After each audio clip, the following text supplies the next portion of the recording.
Pusat Penelitian Bioteknologi dan Bioindustri Indonesia atau PPBBI merupakan salah satu pusat penelitian tertua di Indonesia. Didirikan pada tahun 1901 oleh pemerintah kolonial Hindia Belanda dengan nama Central Proof Station Vereniging atau CPV, PPBBI merupakan cikal bakal terbentuknya beberapa lembaga penelitian perkebunan lain di Indonesia seperti karet, kopi, kakao, teh, dan kina. Menjadi perusahaan berbasis riset bioteknologi dan bioindustri yang inovatif dan bertaraf internasional merupakan visi yang diusung PPBBI. Menempati bangunan berarsitektur kolonial yang merupakan salah satu cagar budaya yang dilengkapi dengan peralatan modern, PPBBI juga dilengkapi dengan laboratorium pengujian, workshop untuk produksi hasil riset, kebun percobaan dan rumah kaca, sehingga siap mengawal kemajuan pertanian di Indonesia. Berbekal pengalaman dan reputasi riset yang kuat dan inovatif, PPBBI layak menjadi mitra strategis industri perkebunan menuju perusahaan yang lebih sehat, berkelanjutan, dan ramah lingkungan.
Kota Bogor sejak zaman Belanda dikenal dengan berbagai lembaga penelitian pertanian. Salah satu di antaranya adalah Balai Penelitian Bioteknologi Perkebunan Indonesia atau BPBPI yang didirikan pada tahun 1901 oleh pemerintah kolonial Hindia Belanda dengan nama Central Proof Station Vereniging atau CPV.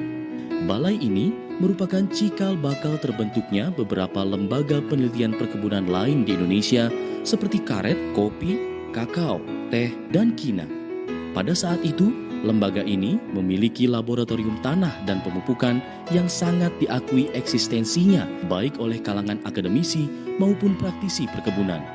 Menempati bangunan berarsitektur kolonial yang merupakan salah satu cagar budaya, saat ini BPBPI memiliki laboratorium pengujian dengan peralatan modern, yaitu Laboratorium Kimia dan Pangan, Laboratorium Mikrobiologi dan Lingkungan, serta Laboratorium Biokimia dan Biologi Molekuler. Kapasitas dan kualitas laboratorium yang ada terus dikembangkan dengan peralatan dan teknologi yang terus diperbaharui. Demikian juga mutu sumber daya manusianya terus ditingkatkan agar mampu melayani dan memenuhi kebutuhan dan kepuasan para pelanggan.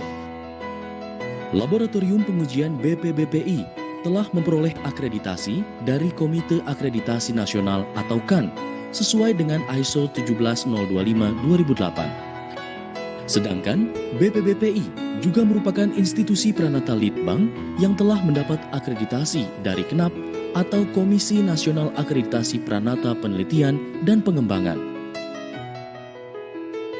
Laboratorium Kimia dan Pangan saat ini telah berkembang menjadi laboratorium pengujian untuk contoh-contoh tanaman, tanah, pupuk anorganik, organik, dan humat, serta untuk analisis pangan yang antara lain meliputi analisis proksimat, rendemen minyak, analisis asam amino, asam lemak, vitamin, pemanis stevioida, serta analisis aflatoksin dan residu pestisida.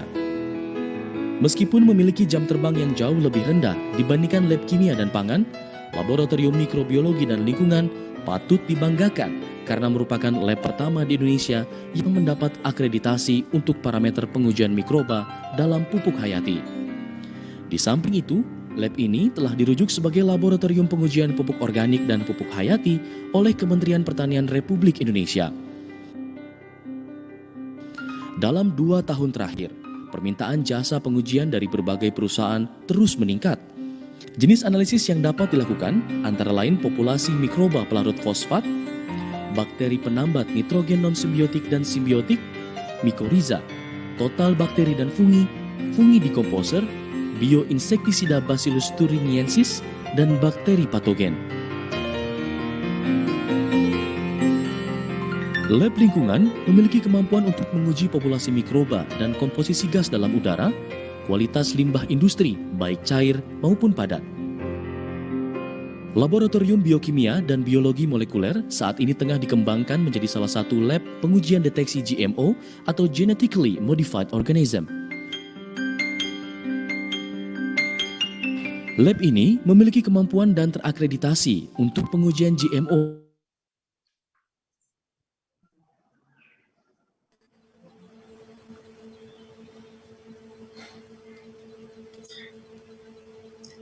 Halo, selamat pagi Bapak Ibu sekalian. Apakah sudah terdengar suara saya?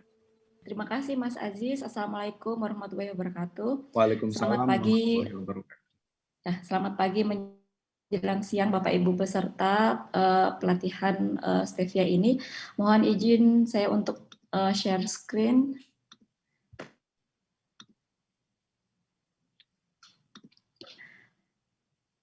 Mungkin saya lanjutkan saja dari yang tadi yang sudah disampaikan Pak Mariono tentang kultur in vitro, kita ke pengembangan klon stevia unggul ya. Di sini stevia ini kita mengenal dulu stevia. Stevia ini berasal dari Amambay, Paraguay yang berbatasan dengan Brasil. Stevia ini telah lama digunakan oleh suku Guarani Indian sebagai pemanis. Secara komersial telah digunakan oleh Jepang sejak tahun 1970.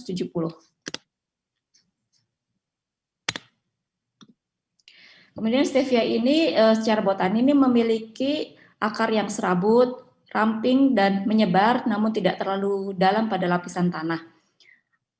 Akar ini merupakan satu-satunya bagian dari tanaman stevia yang tidak mengandung glikosida steviol. Kemudian di batang itu biasanya berkayu yang sudah membentuk frame seperti yang tadi sudah dijelaskan Pak Sumaryono. Pada permukaan batang itu terkadang terdapat bulu sedikit atau banyak cabang. Kemudian stevia ini untuk daunnya itu berlawanan dan lunak atau herbaceous, ukuran daunnya kecil, manjang, itu 3-8 cm, menempel pada batang dan berbentuk lancelot oblongata atau serata. Permukaan daun itu ada yang juga berbulu. Kemudian bunganya merupakan bunga jenis majemuk, kapitula tersusun seperti cawan pada ujung cabang atau batang. Keunggulan dari stevia ini adalah memiliki rasa manis hampir semua pada bagian tanamannya kecuali pada akar. Dan rasa manis ini disebabkan oleh kandungan glikosida steviol. Hingga saat ini ada banyak jenis glikosida steviol, namun yang umum dijumpai ada 11. Ada yang merupakan komponen utama atau komponen mayor seperti steviosida, Rep E, kemudian ada rep C, ada rep D, ada juga yang komponen minor. Nah, ini komponen mayat minor berdasarkan kandungannya pada tanaman yang umum dijumpai. Ini untuk pembentukannya itu dilakukan secara seluler dilakukan di 2 organel seperti kloroplas, retikulum endoplasma, dan kemudian dibantu juga di vakuola. Perbedaannya itu ada di gugusnya ini R1 dan R2 ini untuk perbedaan dari tiap-tiap jenis stevia glukosida. Kemudian untuk sasaran pemuliaan tanaman stevia ini saya merangkum dari Tafarani et al. 2018. Ini yang pertama untuk meningkatkan produksi daun per unit area. Hal ini dapat ditingkatkan dengan peningkatan ketebalan daun, jumlah daun per tanaman, permukaan daun, maupun jumlah cabang. Kemudian rasio daun dan batang. Seperti diketahui bahwa batang ini sebenarnya masih memiliki stevia glukosida namun rendah. Hal ini akan lebih baik jika energi dari fotosintesis atau pertumbuhan itu difokuskan di daun, sehingga diharapkan nanti produksi biomasanya juga lebih tinggi sehingga terjadi efisiensi produksi. Kemudian yang nomor 3 adalah pertumbuhan dan aktivitas fotosintesis. Ini diharapkan kalau pertumbuhan dan aktivitas fotosintesisnya tinggi, diharapkan regrowth-nya lebih cepat, kemudian lebih cepat panen, dan diharapkan multiple harvest. Kemudian juga daun itu dengan klorofil yang tinggi itu meningkatkan efisiensi fotosintesis sehingga meningkatkan produktivitas dari tanaman. Yang keempat itu mengenai stabilitas panen dan stres abiotik. Stevia ini sangat adaptif, dapat tumbuh di daerah yang cukup luas dengan kondisi semi lembab hingga daerah subtropis. Namun stevia ini sangat sensitif terhadap kondisi ekstrim seperti kering, kemudian tanah salin, dingin, frost atau ada esnya, kemudian angin yang kencang, genangan, excessive light intensity, UV exposition atau sinar mataharinya terlalu tinggi juga sangat berpengaruh pada stevia. Kebetulan di Ciamis ini lahannya juga ada yang pH-nya rendah sehingga kita naikkan dulu karena stevia ini agak-agak ke basah tapi masih pH-nya masih, jadi kita tambahkan dolomit jadi tidak terlalu asam. Kemudian juga diharapkan untuk pemulihan nanti dapat tahan dari stres biotik seperti hama dan penyakit karena ini akan sangat mengganggu dengan produktivitas atau panen dari stevia. Kemudian nomor 6 adalah sinar matahari atau penyinaran. Lama penyinaran hal ini. Life cycle stevia sendiri ini sangat tergantung dari fotoperiodisme dan ketinggian tempat. Stevia ini ditumbuh dengan baik terutama di Indonesia ini karena daerah tropis ya, ketinggian di atas 800 meter di atas permukaan laut itu yang cukup baik. Stevia ini merupakan short day plant atau tanaman berhari pendek. Dan tanaman ini akan berbunga apabila lama penyinaran kurang dari periode kritisnya, di mana periode kritisnya itu adalah 13 jam. Sehingga panen stevia ini biasanya dilakukan pada saat populasi dari tanaman stevia ini 5-10% itu sudah berbunga karena stevia glukosidanya akan turun pada saat tanaman sudah berbunga. Jadi kita panen pada saat puncak stevia glucoside. Kemudian di Indonesia ini kan rata-rata penyinaran antara 12-13 jam, sehingga tanaman akan cepat berbunga. Jadi akan lebih sering panen, kemudian produksi biomas dan stevia glucosida per panen pun jadi lebih rendah. Yang nomor 7 adalah perkecambahan biji. Perkecambahan biji di stevia ini sangat rendah. Dan kemudian ada juga stevia ini memiliki self-incubability, sehingga produksi biji yang viabel itu rendah. Ada 2 tipe biji, ada yang hitam dan yang putih. Yang hitam itu biasanya itu dari cross pollination sehingga rate germinasinya tinggi, yang putih dari self pollination. Adanya self incubability ini tentunya akan mempersulit kegiatan breeding untuk stevia. Yang nomor 8 adalah kandungan dan komposisi steviol glucosida. Nah, ini ada 2 fokus, itu produksi total glukosida steviol, seperti tadi ada bermacam-macam glukosida steviol. Nah, ini targetnya kalau bisa mencapai 30%, namun sejauh ini sepertinya belum ada. Kemudian produksi steviol glukosida tertentu seperti rep E, rep M, atau rasio rep E steviosida. Jadi dari bermacam-macam jenis steviol glukosida tadi itu ada yang rasanya itu masih terdapat di bitter aftertaste. Nah, biasanya tanaman dengan Steviosidea yang tinggi masih ada rasa bitter aftertaste-nya, sehingga kurang disukai. Kemudian ada yang tanaman dengan Rep E yang tinggi, itu bitter aftertaste-nya itu rendah, sehingga ini mendekati seperti gula ya mungkin. Jadi apabila Rep E-nya tinggi itu lebih manis, tapi manisnya masih bisa diterima, jadi mendekati gula tebu. Kemudian Rep M ini tingkat kemanisannya sangat tinggi, itu masih lebih mendekati lagi. Jadi rasio Rep E Stevicida ataupun rasio Rep M Stevicida ini menjadi salah satu fokus dari pemuliaan tanaman stevia. Ini adalah beberapa jenis perbedaannya. Ini ada Steviosidanya, jadi Rep E dan Rep M ini memang lebih panjang ya. Yang Rep E sedikit lebih panjang sebenarnya. Yang Rep M juga sangat lebih banyak bedanya. Tadi di tabel tadi sudah lebih rinci untuk perbedaannya ya. Kemudian ini adalah beberapa paten stevia unggul, ini dari Tafarani et al. 2018, itu sejak tahun 98 dari Royal Sweet International Tech dari grupnya Moralis Bredelsis ini merilis 3 varietas dari stevia, yaitu stevia dengan Rep E tinggi, baik dibandingkan dengan Steviosida, Rep C, Dulcosida, kemudian presentasi Rep E-nya itu sangat tinggi dan konsentrasi pemanis yang tinggi. Yang kedua itu stevia dengan Steviosida yang tinggi, baik dibandingkan Rep C, Rep E, ataupun Dulcosida.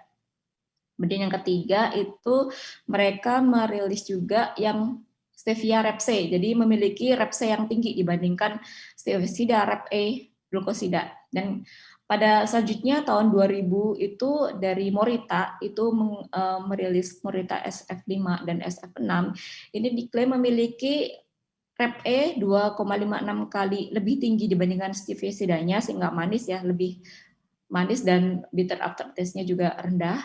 Kemudian gennya itu mampu mengekspresi Rep E tinggi secara dominan, tertransmisi pada generasi selanjutnya melalui biji, jadi perbanyakannya bisa melalui biji. Tahun 2011 dari Royal Sweet International Tech lagi, itu dari Bredelsis Moralis itu merilis stevia dengan alter steviol glycoside, jadi steviol glycoside-nya itu sudah lebih tinggi daripada rilisan tahun 1998, ini sampai 14% dengan Rep E Steviosida tinggi, yaitu 9/1, ini sangat tinggi sekali ya.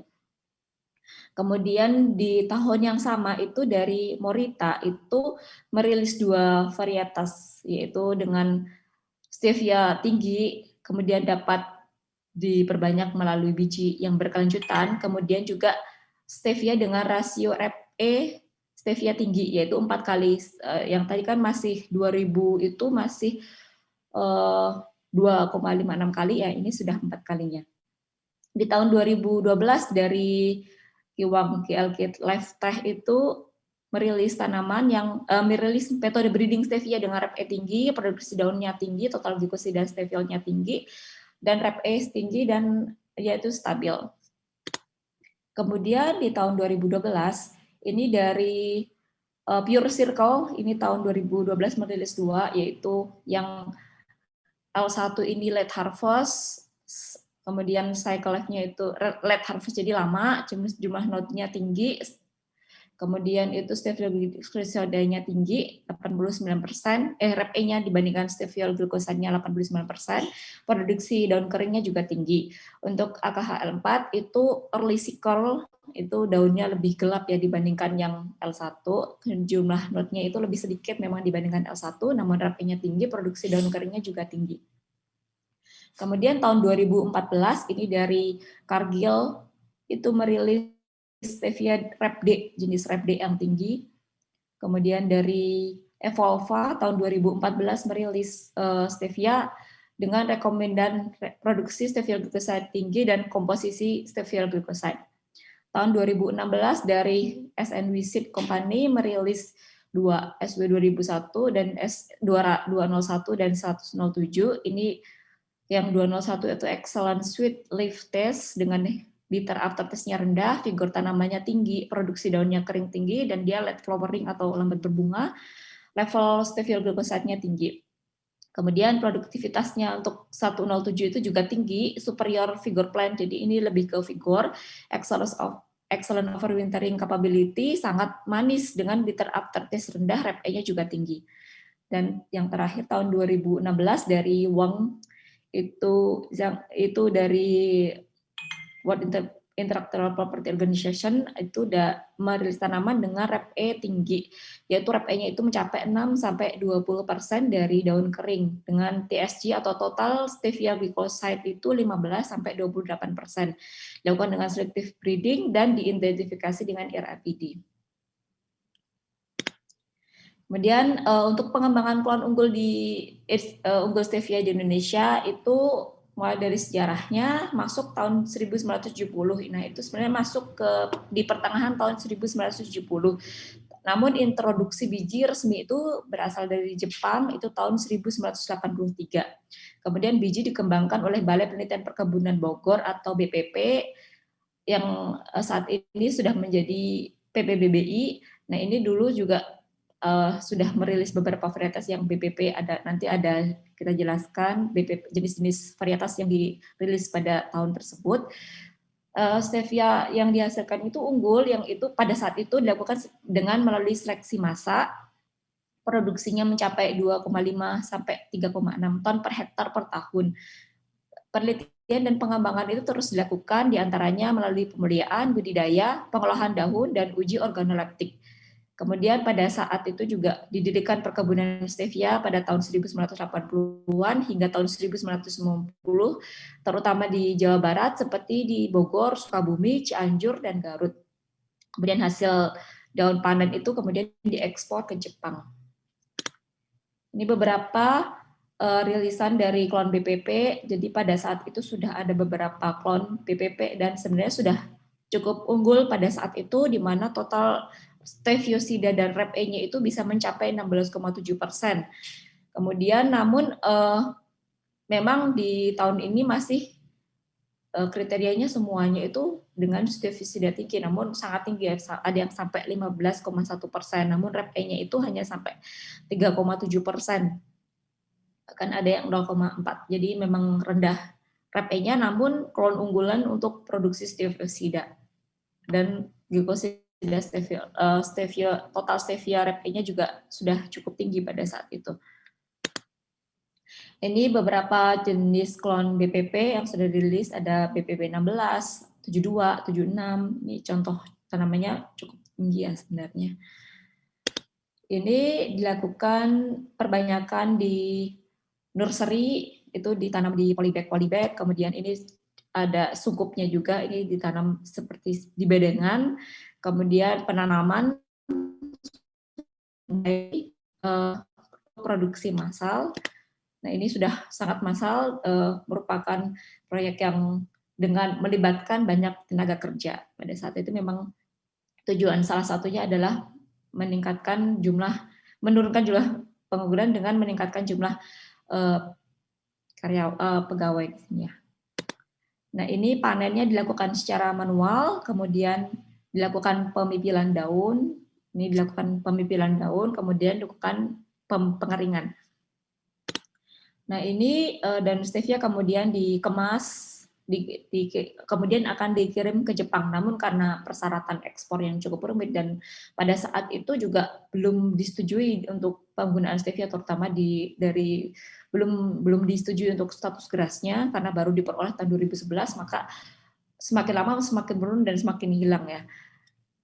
Nah, ini tahun 2005 nanti dilanjutkan sampai yang saat ini. Nah, produksi klon BPP itu baru sekitar 2,5 ton per hektar per tahun dengan RAP-E masih sekitar 1-3%. Nah, ini RAP-E ini diincar karena memiliki rasa yang sudah memiliki bitter aftertaste yang rendah sehingga sudah mendekati gula tebu ya. Jadi memang pemeliharaan diarahkan ke situ agar lebih dapat diterima oleh konsumen. Produksi stevia unggul di luar negeri sementara itu sudah mencapai 6 ton per hektar per tahun, RAP-E-nya juga tinggi, total glikosida stevia tinggi. Tahun 2005 itu di stevia itu sebenarnya sudah dikembangkan di beberapa daerah seperti di Medan, Jawa Barat, seperti Ciwidey, Garut, di Jawa Tengah, ada di Salatiga, Karanganyar, dan Tawangmangu. Kemudian sebagian petani itu juga bekerja sama dengan perusahaan asing, ada pula yang mandiri untuk untuk mempercepat pengembangan klon unggul stevia di Indonesia itu bisa dilakukan dengan introduksi klon adaptif di Indonesia. Kemudian untuk pengembangan klon unggul dari PPBBI itu kita mulai dari tahun 2010 hingga 2016 kita menggunakan klon introduksi, kemudian dilakukan seleksi massa, uji organoleptik, uji adaptasi. Nah, kemudian perbanyakan dan pemeliharaan klon itu dilakukan dengan kultur jaringan secara in vitro. Nah, di sini kita sudah menghasilkan klon dengan produktivitas 4-6 ton hektar per tahun daun kering dengan kandungan RAP-E itu tinggi, yaitu sampai 4,4 kali RAP-E lebih tinggi daripada steviosidanya. Nah, ini beberapa klon, itu ada BM, BP, BS, BU, dan BX yang kita cobakan di Megamendung itu dengan ketinggian tempat 800 meter di atas permukaan laut. Nah, ini ternyata kita ada beberapa kali durasi panen yang untuk BM ini early flowering ya, jadi untuk 4 minggu saja sudah dipanen karena sudah berbunga, dan kita ada klon yang lama berbunga itu dari klon BP 8 minggu itu baru mulai berbunga. Kemudian kalau dikalkulasi dalam setahun itu kita bisa panen sampai 13 kali untuk klon BM. Namun untuk yang late flowering seperti BP kita baru dalam setahun itu paling hanya 6 kali. Nah, ini untuk bobot produksinya itu kita sudah mencapai BM itu sudah mencapai 6,04 ton per hektar per tahun. Namun rata-rata yang kita hasilkan itu dari BX, BS, BP itu bisa 4. Nah, ini BU ini memang rendah karena kebetulan di sana itu, nah ini salah satu-satunya yang rawan terkena, jadi kita memang tidak lanjutkan di sini. Nah, kandungan total glukosida steviosida dan RAP-E ini kita cek juga kandungannya, kita cek lakukan di Korea di Daepyung waktu itu. Nah, ini kandungan daun keringnya itu kan tadi ada 0,39 ya dari BM. Nah, ini ternyata total glukosidanya steviol itu karena meskipun itu cepat berbunga, tapi karena durasi panennya tinggi, cepat panen, jadi daun keringnya juga tinggi. Namun kandungan steviosida dan RAP-E-nya juga tidak kalah tinggi dibandingkan yang klon yang lain. Ini kita ada beberapa kandungan dari stevia ini seperti ini kita punya yang BS ini bisa sampai RAP-E-nya 8,54% dengan steviosida 2,42. Jadi apabila dibandingkan dengan steviosida, maka perbandingannya itu RAP-E 3,5 kali lebih tinggi daripada steviosida. Kemudian juga BP ini 6,62%. Ini kita punya steviosidanya 1,5. Jadi kalau dibandingkan ini sangat tinggi, yaitu RAP-E-nya 4,4 kali lebih tinggi daripada steviosida. Nah, apabila kita panen, kita akan mendapatkan, kalau untuk kita panen untuk untuk BM, kita bisa mendapatkan total TSG-nya 554 kg per hektar per tahun, dengan kandungan steviosidanya itu bisa mencapai 248 kg. Nah, untuk yang BP dengan BS ini kita unggul di RAP-E-nya, karena dengan waktu yang sama, dengan luasan yang sama bisa menghasilkan itu RAP-E hingga 347 untuk BS dan 290 untuk BP. Ini kita juga punya klon dengan kandungan RAP-E dan steviosida seimbang seperti BS ini, jadi perbandingannya 1:1. Ini adalah penanaman di Gambung, ketinggiannya 1.300 meter di atas permukaan laut, ini tahun 2014. Nah, ini sudah kelihatannya lebih besar ya, daun-daunnya ini besar. Ini Pak Sumaryono sedang pengamatan, saya tidak di sini karena saya yang moto. Nah, ini kita lakukan uji lapang juga di Megamendung, Jawa Barat dengan ketinggian 800 meter di atas permukaan laut. Nah, ini sudah membentuk frame ya, yang tadi menanyakan frame, ini sudah kokoh, jadi sudah membentuk frame seperti ini, tajuknya sudah menutup. Kita menggunakan mulsa plastik. Nah, ini untuk pengendalian gulma. Kemudian juga kalau panen juga lebih mudah karena tidak ada percikan air, jadi daunnya juga lebih bersih. Nah, ini kita punya rumah sungkup ya di sini seperti tadi sudah dijelaskan Pak Sumaryono. Sebaiknya nursery itu ada di lokasi. Nah, ini kita punya lokasi ini, lokasi untuk perbanyakan steknya kita lakukan di sini. Ini beberapa kondisi dari Megamendung. Ini Pak Mariono sedang pincing ya, sedang melakukan pemotongan. Ini kondisinya memang sempit dan berbukit-bukit sehingga memang susah untuk dilakukan mekanisasi. Nah, ini kan tanamannya lebih pendek ya dibandingkan dengan klon-klon dari luar negeri. Di luar negeri memang durasi panennya lama sehingga mungkin bisa jadi 1 meter. Namun kalau kita masih sekitar ya 40 itu sudah sangat tinggi, 40 cm. Ini kita kirim bibit dari Ciomas. Dari Ciomas kita bibitkan sedikit, kemudian kita bawa ke Megamendung dengan menggunakan polybag seperti itu. Ini dilakukan panennya dilakukan secara manual. Nah, tahun 2016 sampai 2019 ini kita melakukan pengembangan yang kedua, itu untuk meningkatkan kandungan Rep-E, stefisida, dan total stefisida Rep-E dari klon unggul yang sudah ada, yaitu kita menggunakan klon BS, dilakukan dengan meningkatkan jumlah kromosom secara in vitro, yaitu dengan perendaman pengandam kolkisin, yaitu untuk polyploidy ya. Kemudian mutan yang dihasilkan itu sudah stabil, dilakukan subkultur hingga mutan putatif 7 atau MV7 secara in vitro, kemudian diseleksi secara in vitro, klon baru itu yang dihasilkan kemudian mampu diaklimatisasi di nursery, itu kita lakukan di Ciomas, ketinggiannya 256 meter di atas permukaan laut. Kemudian kita lakukan juga uji metabolit, terutama untuk kandungan Rep-E dan steviosidanya. Dari sini kita dapatkan klon stevia unggul dengan kandungan Rep-E mencapai 15%, steviosidanya bisa 5% dari daun kering, sehingga total dari Rep-E steviosidanya ini sudah mencapai 20% dari daun kering. Itu belum termasuk steviosida, glikosida steviol jenis lain karena ada banyak, namun kita memang baru punya kandungan untuk Rep-E dan stevicida. Jadi kita masih belum tahu sebenarnya Rep-M-nya ada atau tidak, atau ada berapa, itu kita memang belum tahu. Kemudian vigor yang ditanam itu meskipun ini hasil mutan, itu sudah baik karena sudah stabil. Karena sudah sampai MV7 ya, kita sudah berkali-kali juga melakukan penyetekan dari situ. Nah, ini dilakukan perendaman kolkisin, kita lakukan variasi, kemudian lakukan penanaman di media padat. Nah, ini secara in vitro ya, kita lakukan subkultur hingga MV7, kemudian kita lakukan seleksi di in vitro yang vigornya baik, kemudian kelihatan berbeda dengan yang lain karena kita memang induksi variasi, kemudian kita lihat juga kondisi stomatanya, kita lihat jumlah kromosomnya, karena ini dengan perlakuan polyploidy, jadi ada peningkatan jumlah kromosom. Setelah itu kita lakukan aklimatisasi, mirip dengan yang tadi sudah dijelaskan Pak Sumaryono, teknisnya untuk aklimatisasi. Kemudian ini tanamannya sudah besar, sudah tinggi, kita uji untuk kandungan daunnya Rep-E dan stevicidanya, kita lakukan di UKSW. Untuk ini kita bersama dengan Bu Armini untuk polyploidy tadi dengan Bu Armini dan Bu Iis dari IPB itu.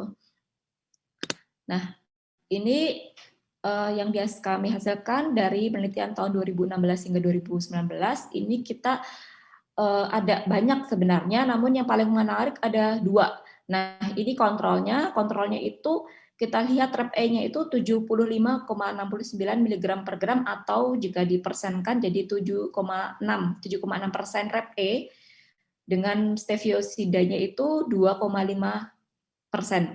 Nah, ini setelah dilakukan mutasi ini kandungannya meningkat. Untuk yang ini klon kita sebutnya sekarang sudah BS22, ini menjadi 2 kali lipatnya, jadi hampir 2 kali lipatnya. Ini ada 146,93 mg per gram. Rep-E dengan stevicida 56,1 mg per gram. Nah, ini kalau dipersenkan hampir 15% dengan 5%, ya, 5%. Jadi totalnya bisa 20% untuk stevicida dan Rep-E saja. Meningkat 2 kali lipat.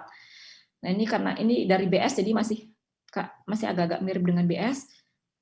Nah, yang satu lagi kita ada BS3. Nah, ini kandungan RepE-nya kalau dilihat dari komposisinya itu perbandingannya hampir semuanya itu 3:1. Namun ada satu yang 4:1. Ini ternyata memang berbeda sendiri. Jadi RepE-nya itu meningkat lebih tinggi dibandingkan steviosidanya, sampai 4 kali lipat lebih tinggi daripada steviosida. Ini beberapa klon yang kami miliki. Ini ada BL clone, itu masih merupakan turunan dari BPP72. Itu koleksi awalnya kita lakukan di Ciomas. Di Ciomas ini kita masukkan ke lab kultur jaringan, di sterilisasi, kemudian kita pelihara secara in vitro mulai tahun 2010. Kemudian pernah dilakukan analisis kandungan RepE, itu kita lakukan waktu itu gabung dengan yang lain, yang tadi yang klon introduksi sebenarnya itu kita dapatkan 1,56 RepE, memang rendah steviosidanya, namun tinggi ini sampai 7,15%. Total glikosida steviolnya 11,57. Ini kita bisa dapatkan total glikosida steviol karena memang kita waktu itu dapat dari, kita cek di Depium dari Korea ya. Kemudian potensi produksi itu diperkirakan mirip dengan BP72 karena ini masih turunannya. Itu diperkirakan 3,5 ton per hektar per tahun. Dengan kultur di lab itu ya kita mulai tahun 2010.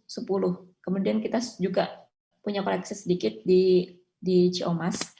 Kemudian BM clone yang seperti tadi ini klon introduksi dari Kanada, kita lakukan seleksi, kemudian dilakukan perbanyakan in vitro, potensi produksinya kita cek atau kita uji di Megamendung dengan produksi 6,2 ton per hektar per tahun. Durasi panennya itu setiap 4 minggu, jadi sangat cepat. Kandungan RepE-nya 2,89 dengan steviosidanya 4,10. Total glikosida steviolnya ini 9,17% dari berat kering daun. Ini BX, ini didatangkan juga sama dengan BM. Ini karena waktunya memang sama, kita seleksi lapang, kemudian perbanyakan in vitro di lab, kemudian kita tadi sudah melakukan uji lapang di Megamendung, produksinya 5,2 ton per hektar per tahun. Sebenarnya sudah tinggi ini. Ini durasi panennya setiap 5-6 minggu. Kandungan RepE-nya dengan steviosida itu mirip, jadi 1:1, jadi 4%, sama-sama 4%, namun TSG-nya itu 10,32% dari berat kering daun. Ini yang klon BP itu kita datangkan dari Peru di tahun 2010 juga sama. Ini lakukan seleksi di lapang dan di lab, kemudian kita perbanyak di lab. Potensi produksinya di Megamendung itu 8,78 ton per hektar per tahun. Durasi panennya setiap 8 minggu. Kandungan RepE-nya itu sangat tinggi, 4,4%, 4,4 kali lebih tinggi daripada steviosidanya. Total glikosidanya 9,84% dari berat kering daun. Di BS, ini juga sama, kita dapat datangkan dari introduksi dari Kanada, kemudian kita seleksi di sini, sudah adaptis di sini, kemudian potensi produksi di Megamendung itu bisa 4,11 ton per hektar per tahun, durasi panen 6 minggu, RepE-nya itu tinggi 8,54. Ini memang agak beda dengan yang tadi, karena kita lakukan pengujian ini di Korea, di Depium. Kemudian steviosidanya 2,42% dengan total glikosida steviol 13,54% dari berat kering daun. Ini klon yang sudah di klon lanjutan lagi dari BS3, ini turunan dari klon BS yang mengalami jumlah kromosom. Nah, ini jadi 38 dari 20. Kemudian kandungan RepE-nya itu 64,08 dengan steviosida 15,15. Jadi kandungan RepE-nya itu 4 kali lebih tinggi daripada RepE. Yang ini BS22 itu juga turunan dari klon BS dengan mutasi kromosom. Kemudian kandungannya itu 14,6% atau hampir 15%, dengan steviosida itu 5,6%, itu jadi RepE-nya memang masih 3:1, namun jika dilihat dari persentasenya itu 2 kali lebih tinggi daripada indukannya. Ini beberapa stevia, memang mirip tapi terlihat sangat berbeda. Ini klon BP memang seperti ini agak bulat dan seperti tidak sedikit sekali bulunya. Nah ini lebih panjang klon BM, warnanya juga sangat beda. Ini lebih gelap. Nah ini lebih terang lagi BX. Ini BL. Ini klon BS. Nah ini BS semua, namun BS3 dan BS22 ini kita sudah melakukan induksi mutasi sehingga berbeda. Ini BS3 ini cenderung lebih bulat, jadi tidak sepanjang dari BS. Nah ini BS22 itu masih agak lebih mirip dengan BS. Nah, ini karena kecil ya, karena kita juga masih di polybag dan ditanam di Ciomas, ketinggiannya masih 256 meter di atas permukaan laut. Demikian yang dapat saya sampaikan. Saya kembalikan ke Mas Aziz. Terima kasih. Ya, terima kasih Bu Sinta atas pemaparan materinya. Materi yang sangat menarik ya Bu mengenai pengembangan klon stevia unggul. Ya, baiklah kepada Bapak harus diolah dahulu atau tidak. Namun kalau ekspor memang sudah diolah. Namun untuk ke Jepang ini memang dulu itu pernah dilakukan, namun persyaratannya diekspor yang waktu itu di Jepang itu tinggi. Nah, sekarang ini sebenarnya banyak sekali perusahaan-perusahaan yang membutuhkan daun kering stevia. Nah, itu mereka kan kebanyakan itu ada di kebunnya itu ada di Cina, ada juga yang di Afrika. Nah, itu kalau di Cina apalagi untuk daerah 4 musim itu kan ada frost. Jadi kadang untuk pemenuhan daun kering itu di bulan-bulan tertentu juga turun. Namun kalau di Indonesia kan kita bisa setiap bulan panen. Nah, ini karena pengolahannya di Indonesia setahu saya belum sampai powder yang putih itu ya. Jadi masih bentuknya itu masih daun kering untuk ekspornya daun kering. Jadi mungkin kalau ada perusahaan yang sudah bisa invest itu masih sudah bisa dilakukan proses purifikasi dan ekstraksi dan purifikasi sehingga bisa seperti gula biasa, jadi seperti putih itu bentuknya. Ya seperti itu. Ada yang perlu ditanyakan lagi? Ya, demikian jawaban dari Bu Sinta. Pak Andi, apakah sudah cukup menjawab?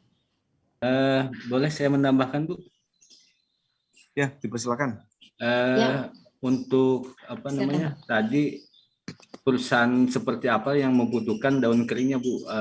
Kan kalau kita nanam di petani lah, menanam stevia ini kan nanti hasil daunnya ini ada nggak daftar perusahaannya, seperti perusahaan apakah perusahaan jamu kah, apakah perusahaan apa gitu yang bisa nerima si daun ini gitu.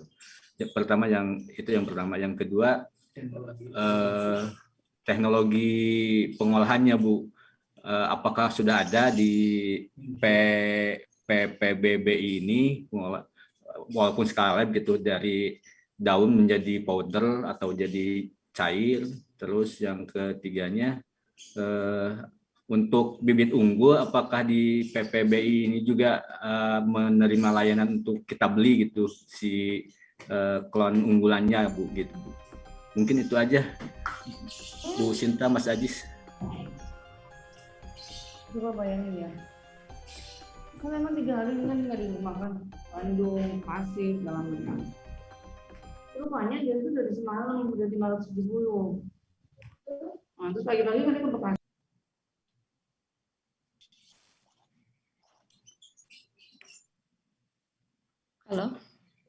Halo, silakan Bu Sinta ya, untuk menanggapi pertanyaannya. Ya. Untuk yang pertama itu daun stevia itu kemana ya? Sebenarnya sudah ada sih sebenarnya, kayak eksportir dari Jepang waktu itu juga pernah menghubungi di sini, tapi kita kan juga tidak punya lahan jadi nggak bisa mengembangkan sendiri. Itu dari kita juga sebenarnya sudah hampir ada kerjasama dengan yang di Poso. Nanti mereka juga mungkin akan mendirikan lebih baik, memang ada pabriknya memang. Ya, ini kalau yang di Poso itu kerjasama dengan Korea. Kita ada Bu Kartika juga dari Multistradas juga sudah menghasilkan stevia ya Bu ya. Kemudian untuk yang kedua ya, maaf tadi putus-putus, Itu powder menjadi daun ya atau bagaimana? Tadi sinyalnya putus-putus. Untuk proses produksinya mungkin di PPBI ada apa namanya skala mesin-mesin skalebnya untuk mengolah dari daun jadi cair atau jadi powder gitu Bu. Ya, untuk prosesnya kita di sini masih terbatas koleksi saja karena kita juga tidak punya lahan. Di sini juga kita cuman ya kita kan tidak cocok 256 jadi kurang vigor lah untuk pengembangan stevia. Nah, ini jadi kita juga paling kita hanya koleksi-koleksi saja jadi belum ke pengolahan dari powder menjadi dari daun jadi powder yang siap konsumsi juga kita belum mulai ke arah situ memang. Kira-kira yang lembaga yang udah ada di mana Bu? Yang udah menyediakan yang sudah di Indonesia ada nggak gitu? Maksudnya ada yang mesinnya gitu, yang skala lab lah. Skala lab itu yang saya tahu sih dari dulu dari UKSW sudah pernah coba ya, masih coba tapi masih dalam penelitian dari Pak Yohanes Martono di grupnya di sana. Memang kita juga steviosidanya juga kita lakukan di sana. Jadi tahun 2019 itu sudah mulai untuk processing. Namun saya kurang tahu sekarang itu seperti apa sampai saat ini. Baik, karena publikasinya belum ada. Mungkin Pak Marana juga mau menambahkan. Baik, Mas Aziz, bisa saya tambahkan? Oh iya, silakan boleh Pak Marana. Baik, Pak Andi. Jadi untuk proses pengolahan itu di Indonesia, setahu saya itu belum ada yang sampai ke produk akhir Red E atau steviosida. Nah, sebagian besar itu petani stevia di Indonesia itu kan di Tawangmangu, kemudian Salatiga, terus ada juga di Garut ya. Nah, mereka itu biasanya menjual produknya itu ke perusahaan jamu. Salah satunya yang pernah kita jajaki waktu itu adalah Sidomuncul ya. Ya Sidomuncul ya, waktu itu yang di daerah Ungaran itu. Semarang ya. Iya, di Semarang Selatan itu. Nah, Pak Andi, jadi kalau misalnya untuk petani stevia daun kering itu bisa.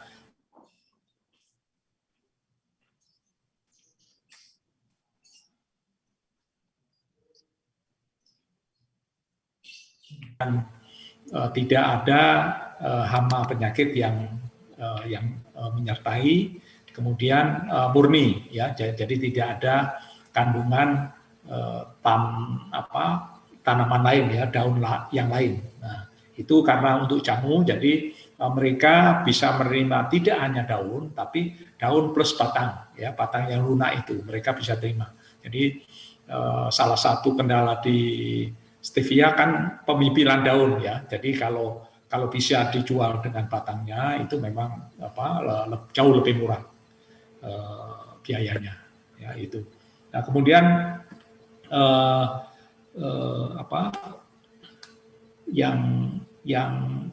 tapi pengolahan tadi ya, pengolahan itu saya kan pernah beli powder Red E maupun steviosida dari beberapa negara ya. Tapi dari Indonesia pun ada juga yang menjual ya gula stevia. Jadi gula stevia waktu itu saya beli dari Sidoarjo. Sudah dalam bentuk powder ya, dalam bentuk powder. Nah, berarti kan mereka sudah ada pengolahan di Sidoarjo. Tapi bahan bakunya dari mana, terus prosesnya apakah mereka lakukan prosesnya di Sidoarjo? Nah itu saya belum tahu. Tapi saya karena harganya lebih murah daripada powder yang dari luar, saya pikir dia tidak impor kemudian dioplos ya, itu enggak. Saya pikir dia melakukan pengolahan di Indonesia. Kemudian ada beberapa pekebun yang cukup besar itu di Sumatera Utara itu cukup besar. Kemudian yang lain-lain sih saya pikir masih kecil-kecil, kecuali mungkin Bu Kartika bisa nambahkan ya, karena Bu Kartika kerjasama dengan Pure Circle ya untuk pengembangan stevia di Indonesia. Saya kira itu Mas Aziz. Terima kasih. Baik, terima kasih Pak Mariono telah menambahkan biar lebih memuaskan penanya ya Pak ya. Ya, Ya, terima kasih. Terima kasih juga Pak Andi telah menyampaikan pertanyaan secara langsung. Selanjutnya kami persilakan juga Bapak Ibu apabila ingin menanyakan secara langsung, dipersilakan sebelum kami bacakan pertanyaan yang sudah masuk melalui kolom chat. Belum ada ya? Ya, baiklah. Jadi Bu Sinta ini ada dua penanya yang masuk melalui kolom chat. Yang pertama dari Pak Erwin, yang kedua dari Bu Iksora. Pak Erwin sendiri menanyakan 3 pertanyaan langsung. Saya bacakan pertanyaannya, Bu. Yang pertama, bagaimana mengatasi stevia yang cepat berbunga di lapang, yang mungkin disebabkan oleh asal klon, umur asal bibit, dan lama penyiraman. Yang kedua, di puslit kita, apakah ada jasa analisa steviosida dan Rep-E? Kemudian yang ketiga, apakah budidaya yang di Megamendung bisa dikunjungi? Terima kasih. Kemudian selanjutnya oleh Bu Iksora, mohon informasi tahapan induksi mutasi yang dilakukan dan seleksi klonnya. Di foto tadi, sepertinya eksplan yang dimutasi itu tunas yang sudah berdaun. Bagaimana kultur selanjutnya untuk mendapatkan klon? Apakah melalui induksi kalus dan embriosomatik? Kemudian, mohon dijelaskan kembali hubungan rasio Rep-E dan steviosida dengan kualitas tanaman yang ideal atau diinginkan. Terima kasih. Mungkin cukup 2 dulu, Bu Sinta. Dipersilakan untuk menanggapi. Terima kasih dari Pak Erwin ya untuk mengatasi stevia yang cepat berbunga di lapang. Nah, ini memang stevia itu memang tergantung dari jenis klonnya, juga dari lama penyinaran. Jadi memang kalau di Indonesia ini memang lebih susah ya. Nah, itu sebenarnya sudah pernah ada penelitian bagaimana untuk menambahkan periode kritisnya agar terlewati gitu. Jadi lebih lama berbunga. Nah, namun itu kan sangat repot. Memang sebaiknya itu kita cari klon stevia yang memang sudah adaptif di situ. Jadi mungkin lebih baik lagi kalau kita lakukan seleksi, kemudian di situ kita cari juga bukan cuma hanya stevia yang berbunganya saja, namun juga vigornya mungkin juga jadi akan lebih baik di situ. Jadi untuk mengatasinya ya mungkin kita lebih baik daripada dibandingkan untuk cari misalkan kita menambahkan durasi juga kan lama, dikasih lampu mungkin masih bisa ya. Tapi kan itu untuk produksi juga sangat repot ya, sangat repot. Terus kemudian lebih baik lagi kalau kita menggunakan klon yang memang sudah teradaptasi di lingkungan itu. Jadi di daerah situ itu bagusnya yang klon apa. Jadi kita juga di sini pada saat tahap awal pembibitan juga kita apabila mengembangkan di daerah misalkan kita akan ke Sulawesi juga kita akan melakukan, kita cek dulu mana yang lebih cocok, stevia mana yang lebih cocok untuk dikembangkan di situ. Kemudian untuk yang kedua, jasa analisa di lab di sini sudah ya, sudah atau belum ya? Kayaknya sih kalau di leaflet sudah ya. Namun kalau kita dulu sih pakai ke UKSW memang yang di sini mungkin sudah bisa juga untuk Rep-E ya, Rep-E stevia asalkan sudah ada standarnya. Kemudian juga memang untuk jasa analisa ini kan kita pakai HPLC, kemudian untuk HPLC kan butuh kolomnya lebih panjang, jadi memang itu harus disiasati untuk di sini ya. Untuk budidaya itu di Megamendung ya, Megamendung kita sudah tidak ada Pak, karena waktu itu kita menyewa lahan karena kita memang tidak punya lahan, jadi kita menyewa lahan di Megamendung selama satu tahun untuk uji lapang saja. Jadi saat ini itu kan tahun 2014 sampai 2015 kita sudah tidak punya lahan lagi di sana, jadi sudah selesai, jadi tidak ada tanaman stevia di Megamendung. Demikian. Untuk nomor 2 dari Bu Iksora untuk tahapan mutasi, jadi kita lakukan perendaman dengan kita pakai kolkisin, Terus kita juga langsung kita pindahkan, kita ada durasinya mau 1 hari atau 2 hari, kemudian kita pindahkan di situ. Nah itu kita subkultur. Jadi subkulturnya itu sampai MV7 atau di subkultur 7 kali. Jadi tunas jadi bulan pertama kita subkultur, nanti di bulan kedua kita subkultur lagi sampai 7 kali.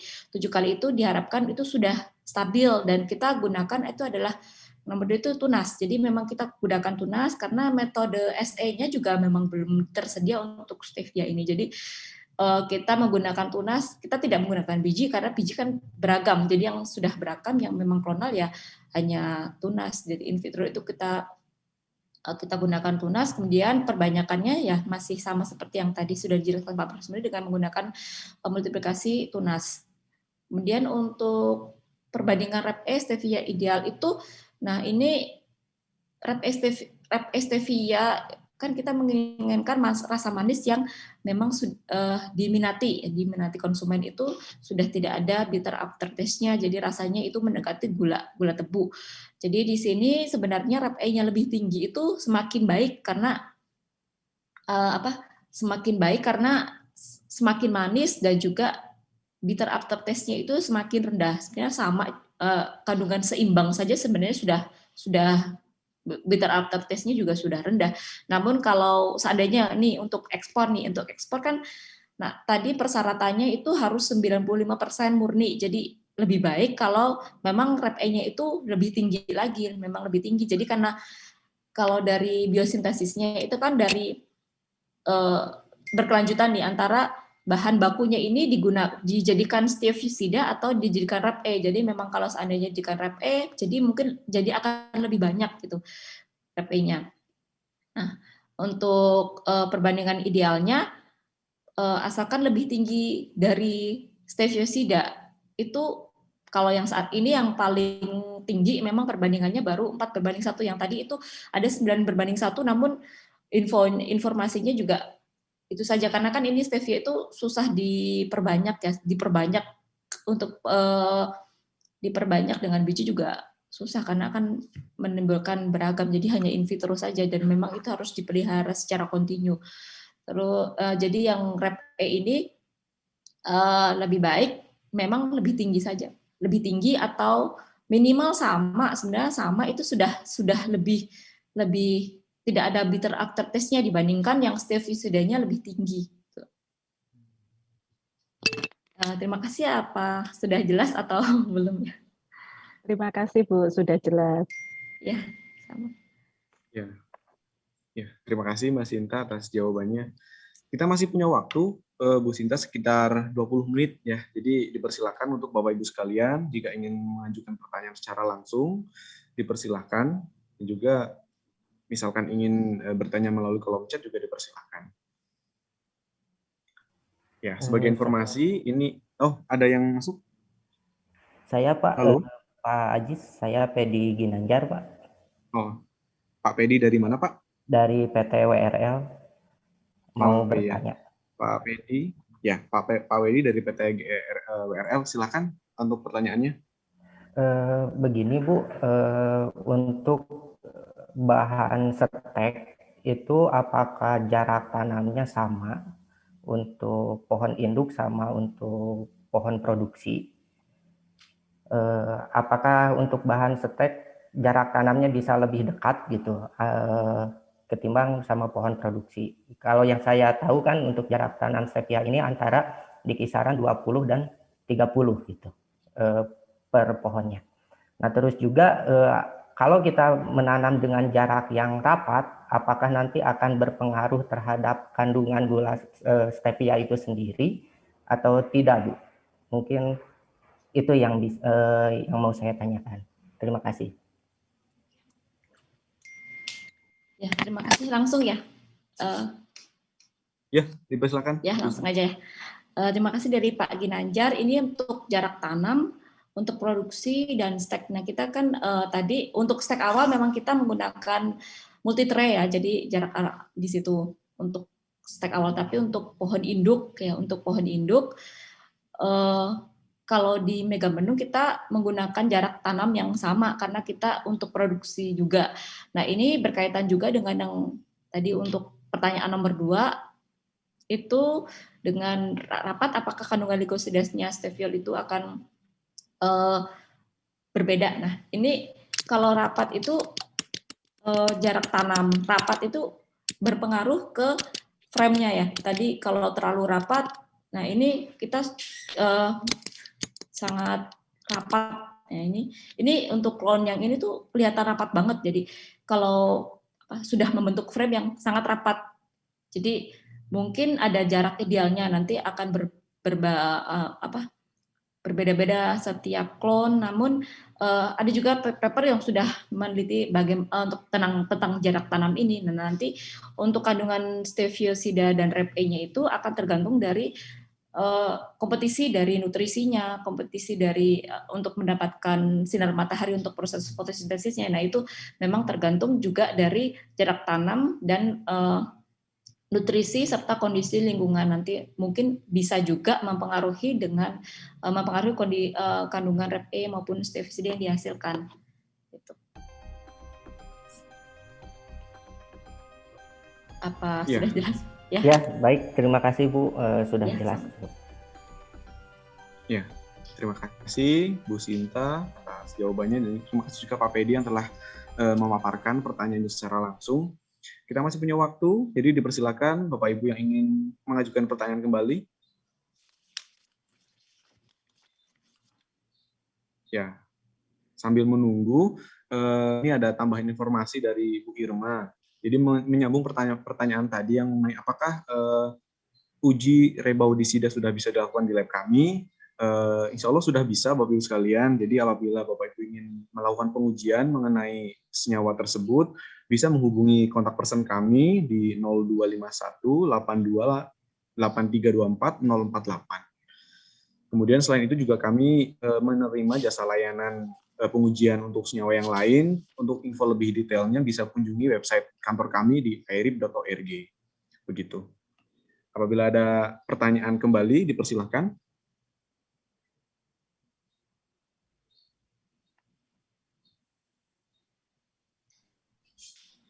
Maaf Pak, bisa nanya lagi nih, Andi dari Bekasi. Oh iya, Pak Andi ini sangat aktif dan interaktif ya. Ya, dipersilakan Pak. Ya, mohon maaf nih, agak cerewet nih. Tidak apa-apa Pak, justru malah membuka wawasan kita semua dengan pertanyaan yang Pak Adi sampaikan. Silakan ya. Pak. Ini Bu Sinta, kira-kira ada waktu bikin kebun di Megamendung atau di yang lainnya, ada perkiraan biaya nggak untuk penanaman, biaya untuk penanaman untuk per hektarnya gitu Bu. Terus hasilnya berapa rupiah gitu kalau di FS-nya gitu. Mungkin Bu itu yang 2 poin itu aja mungkin yang saya tanyakan. Terima kasih Bu. Ya, terima kasih untuk FS ya. Ini yang FS mah. Ahlinya Pak Sumaryono sebenarnya untuk analisis finansialnya juga. Namun saya coba untuk yang Megamendung itu kita uji, memang hanya pengujian ya, memang waktu itu kita fokuskan untuk pengujian. Namun kita juga sudah merancang untuk yang di Poso itu kita sudah coba untuk sebenarnya berapa hektar sih bisa kebun itu bisa menguntungkan itu kan. Nanti ini berhubungan dengan yang stevia ini sebenarnya melibatkan banyak pekerja. Nah, itu terutama untuk ada penyiangan, kemudian pemeliharaan, terus pengolahan daun seperti panen. Nah, itu apalagi pemipilan itu kan selama ini masih dilakukan secara manual. Nah, itu memang membutuhkan banyak tenaga kerja di situ. Nah, bisa juga dengan mesin sebenarnya. Nah, itu akan tergantung akan mempengaruhi FS-nya. Nah, di sini kalau kita pernah itu coba itu sekitar 3 hektar ya. 3 hektar itu sudah bisa kembali modalnya gitu, maksudnya sudah untung untuk rupiahnya. Nah, itu nanti tergantung dari harganya. Mungkin nanti Pak Mario bisa menambahkan. Nah, untuk untuk produksi di lapangnya itu sebenarnya kita bisa juga untuk mengurangi HPP produksi yang tinggi tadi adalah di tenaga kerja, mungkin bisa menggunakan mekanisasi. Nah, tentunya ini kita harus cari juga lahannya. Lahannya itu kalau seandainya datar. Nah, yang kita sudah pernah mengunjungi itu di Jawa Barat, yang puncak Cianjur ya. Cianjur ke sana itu ada 1.000 hektar itu datar. Nah, itu mungkin bisa lakukan mekanisasi. Nah, nanti untuk pemanenannya bisa secara mekanis, jadi tidak banyak tenaga kerja lagi. Tuh, mungkin itu, mungkin Pak Mariono bisa menambahkan untuk analisis finansialnya. Saya juga sudah pernah dilakukan di sini sebenarnya. Baik ya, jadi saya menambahkan ya Mas Asis ya. Ya, dipersilakan. Jadi yang analisis finansial itu memang pernah kita buat ya, cuman angka-angkanya saya lupa. Angka-angkanya.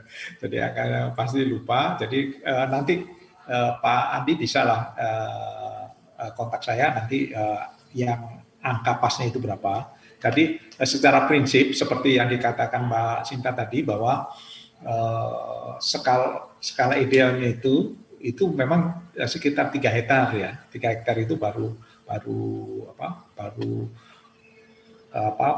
menguntungkan gitu ya secara ekonomis. Nah, kemudian memang stevia, budidaya stevia itu memerlukan tenaga kerja yang sangat banyak ya. Sangat banyak. Karena itu kalau memungkinkan memang mekanisasi itu harus masuk ya, mekanisasi harus masuk, terutama di awal pengolahan tanah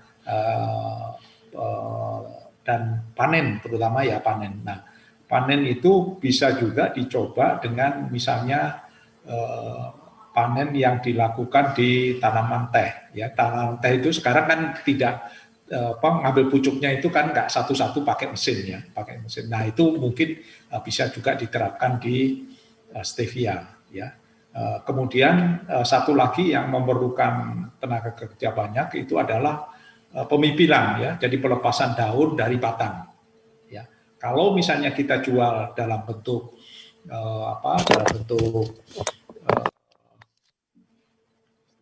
daun plus batang seperti ke industri jamu itu tidak ada masalah ya, pemipilan tidak perlu. Tapi kalau harus hanya daun saja, nah ini pemipilan ini juga memerlukan tenaga kerja yang sangat banyak.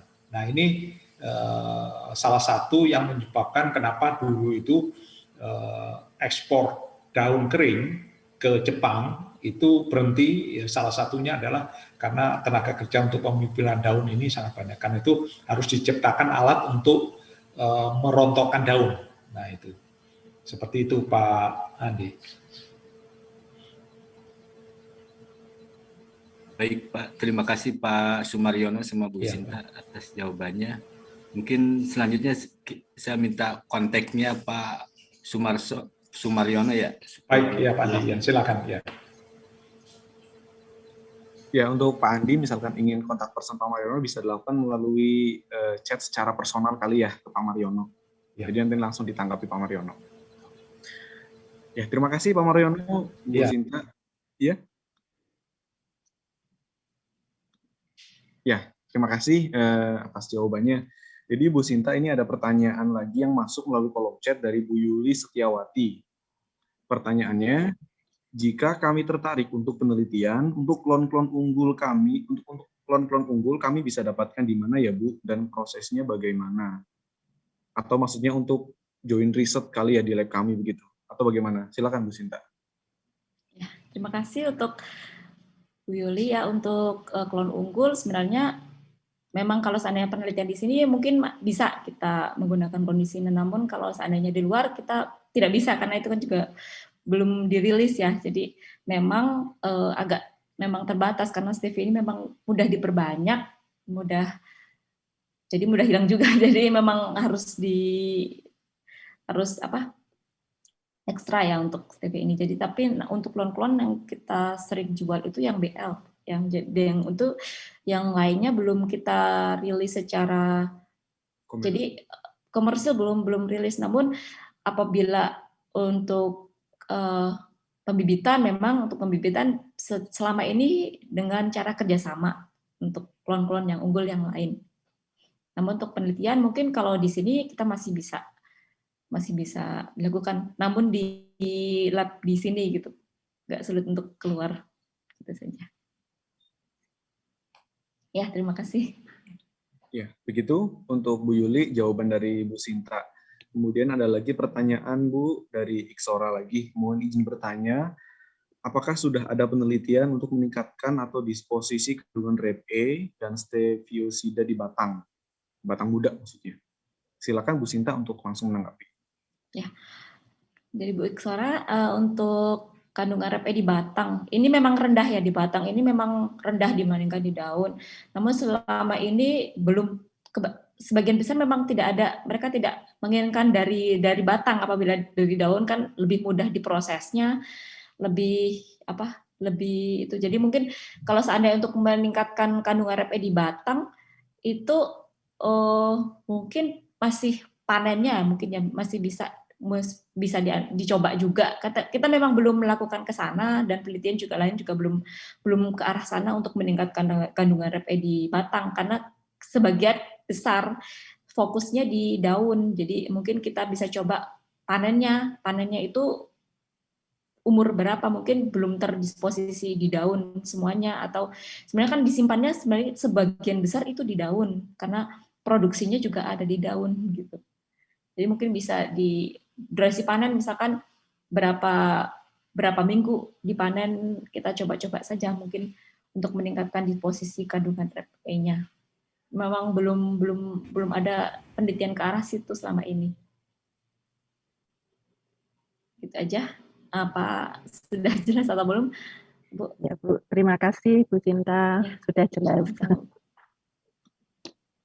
Ya, terima kasih Bu Iksora atas pertanyaannya dan juga Bu Sinta atas jawabannya. Kemudian, Bapak-Ibu sekalian, kita masih punya waktu nih sekitar 5 menit. Ya, saya Pak mau bertanya boleh? Oh, boleh. Silakan Pak Pedi. Iya, begini, kebetulan saya sedang membudidayakan stevia juga, Bu. Jadi ketika saya pengamatan memang ada masa kritis ketika panen. Klon unggul itu kan kuat terhadap hama sama penyakit ya Bu, kuat terhadap sama hama penyakit.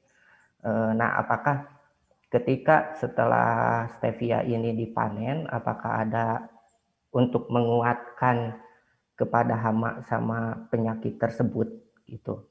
Karena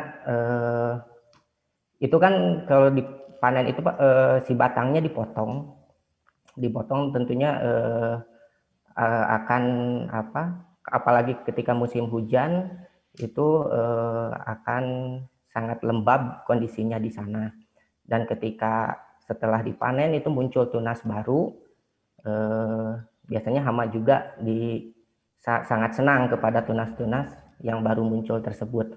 Nah, untuk di klon unggul ini, apakah setelah pemanenan itu ada perlakuan khususnya atau bagaimana, Bu? Mungkin itu Pak yang saya tanyakan. Baik, terima kasih Pak Pedi. Dipersilakan Bu Sinta untuk menanggapi.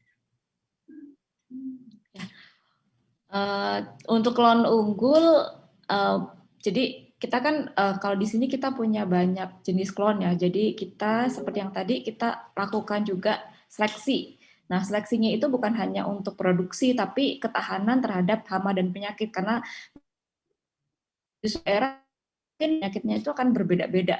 Jadi jadi mungkin dari situ jika pertama kita seleksi klonnya yang tepat, baik dari produksi maupun dari ketahanan terhadap hama dan penyakit. Yang kedua mungkin lebih baik kan untuk regrowth-nya harus yang cepat. Jadi untuk regrowth yang cepat di samping klonnya juga kondisi dari nutrisi, kemudian penyinaran juga baik, itu akan meningkatkan dari kekebalan dari hama dan penyakit. Untuk aplikasi pestisida atau insektisida itu untuk atau fungsi, dan juga kita kan karena stevia itu diambil daunnya nanti, nah itu sebaiknya diminimalisir atau memang tidak dilakukan. Jadi lebih baik dengan memperkuat dari sisi tanamannya saja, ataupun dengan jenis klonnya kita pilih yang memang benar-benar tahan di daerah situ. Tuh. Demikian, apa sudah jelas? Ya, cukup Bu. Ya. Ya, terima kasih Pak Pedi atas pertanyaannya. Baiklah, kami hampir berada di penghujung acara karena waktu juga sudah menunjukkan 11 pukul 12. Kita masih punya 3 menit. Jika memang sudah tidak ada pertanyaan lagi, mungkin dicukupkan ya Bu Sinta ya. Semoga sudah jelas ya.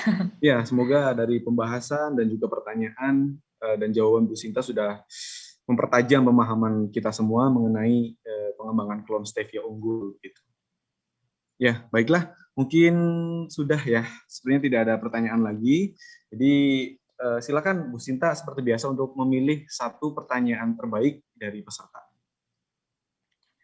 Sebenarnya pertanyaannya baik-baik, bagus-bagus semua. Jadi saya bingung. Mungkin saya di sini lihat yang paling aktif Bapak Andi dari Bekasi. Oh iya. Ya. Begitu boleh Pak Andi gitu ya. Selamat Pak Andi sudah terpilih sebagai penanya terbaik dari Bu Sinta. Begitu.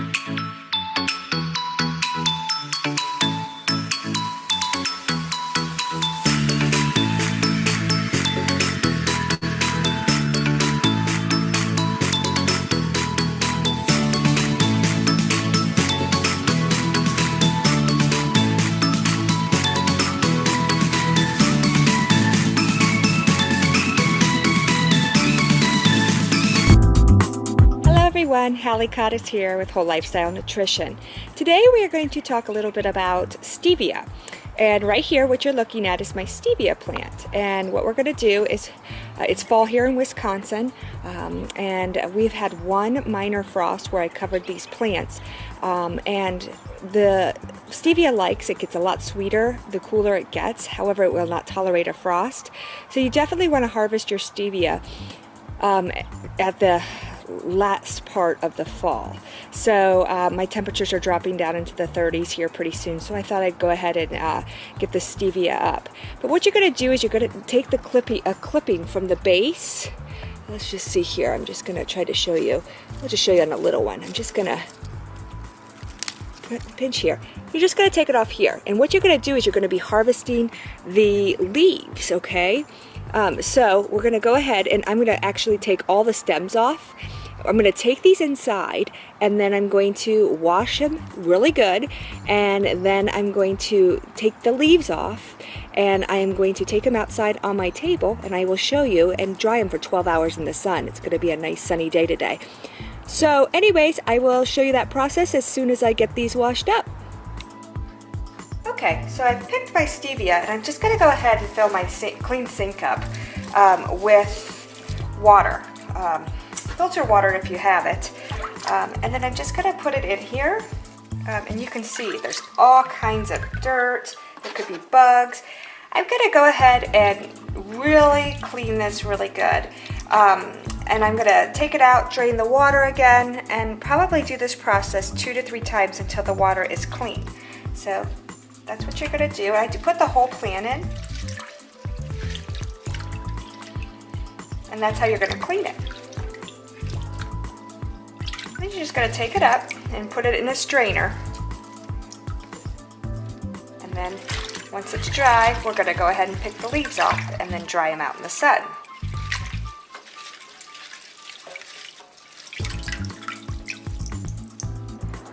Okay. Now you're going to go ahead and you're going to take your stevia plant that's dried from being washed, and you're going to go ahead and you're going to start taking the leaves off. The leaves are where this sweetness is all held. And you also want to keep in mind that you want to take your tip off. There's a lot of stevia in there, so just pinch the tip off and just work your way down and pull all the leaves, leaving the stem because we're not going to make that into stevia. And just pick. Now what you're going to do is you're going to go ahead and put them, if you notice I have a screen here, it's an old Windows screen. It's going to allow air to get through the underside, but you could also use this table. You see there's slits in it, and that would allow air to get through as well. So you don't necessarily need the screen. I just happen to have an old one that I kept around for gardening purposes such as this, for this kind of project. And you're just going to take all your leaves all the way off, and then you're going to dry these in 12 hours of sun. Now you're not wanting to go more than 12 hours. It should be dried. If for some reason you do not have a warm day and it's cool outside, go ahead and just take the stem, hang it upside down like this, and put it in your pantry for a day, and it should be dry by the next day. And then just take the leaves off at that point. So there you have it. You're just going to go ahead and you're just going to spread these out and let them dry. I'm going to finish the rest of these, and I'll be back in 12 hours to show you the dried product, and we'll go ahead and make stevia from there. Hello everyone, I'm back, and I just got my stevia from outside. It dried for about 10 hours, anywhere from 8 to 12 hours depending on how warm it is in the sun. And I just have these wonderful dried leaves that I'm going to show you how to make pure stevia powder, as well as liquid stevia, which a lot of people like to use liquid stevia. But before I do that, I'm going to go ahead and zoom in. I'd like to show you the difference between store-bought stevia and your garden stevia, and there's quite a few differences. So I'm going to go ahead and zoom in so you can get a close-up of what it looks like. Okay, I wanted to show you the two different stevias. The one right here is from the store, and it is extracted from a water extraction method, which leaves the powder white. It is semi-processed, but I wanted to show you that this is up to 300 times sweeter than sugar. And I love this little spoon. It's called a smidgen, and that's pretty much all you'll ever need. It's just a smidgen of this stevia. So anyways, that's what that looks like, store-bought. Here is stevia that this is actually harvested from last year, and I made this last year. Look how green it still is. It's just so nice in color. Now this is out of my garden. So and I'll show you the smidgen, sorry here, but this is the green stevia. It's not as sweet as the stevia on my left, but still plenty sweet. If you're using stevia out of your garden, you can pretty much replace, if a recipe calls for 1 cup of sugar, you can use 3 to 4 teaspoons of pure stevia powder out of your garden to replace the 1 cup of sugar. It's not as bitter as your pure stevia that you get out of the store. It's a lot more mild in flavor, and it really is good. So that's the difference between store-bought and garden stevia. Okay, so here's the stevia out of my garden that I dried, and it's really nice and crisp. I don't know if you could hear. They're nice and dry. So what we're gonna do here, you could either just take one leaf and crumble it up, and that could be your pure stevia, but I like mine a lot finer. I like it to be a powder. And what I found that works best, a food processor would work, but what works best is a coffee grinder. I have 2 coffee grinders, one for black pepper and spices, and then I have one for stevia. You could possibly wash it out and have this just be your one, but that's your choice. So anyways, you're just gonna take some of the stevia leaves. You're going to put it into your coffee grinder.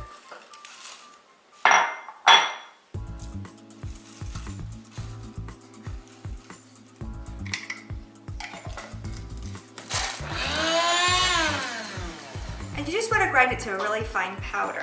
Put it upside down. Oh, you can just taste the sweetness. I mean, be careful because it's very powdery. You're going to get this beautiful green powder. Like that, okay? This is pure stevia, and it's just wonderful. Very, very sweet. Like I said, I can just taste it just from the powder. So that's how you make pure stevia. That's simple. So if you want to make liquid stevia, what you're going to do is you're going to go ahead and take 1/4 of a cup of your pure stevia. Okay? And you're going to go ahead and take 1 cup of warm filtered water and 1/4 cup of pure stevia powder. Okay. You're gonna put it in a glass jar. You can either stir it or shake it up a little bit. Look at that green liquid stevia. And you're gonna let this sit out for 24 hours and kind of let it marinate, if you wanna say that. But anyways, after 24 hours, you put it in your refrigerator, and when a recipe calls for pure stevia powder, you can use this. You can make lemonade with it. The only thing is it might tint your food green, because you can see it's a pretty dark stevia powder, or I'm sorry, liquid stevia, but this is pure liquid stevia. So I hope you enjoyed this segment. Doing your own stevia is super easy, affordable, easy to grow, and a nice alternative to the store-bought. Oh, I got someone who wants to say hi. Our latest addition. This is Gemma. Just thought you might want to see her. Oh, I know, you're so cute. Until next time, Hallie Cottis.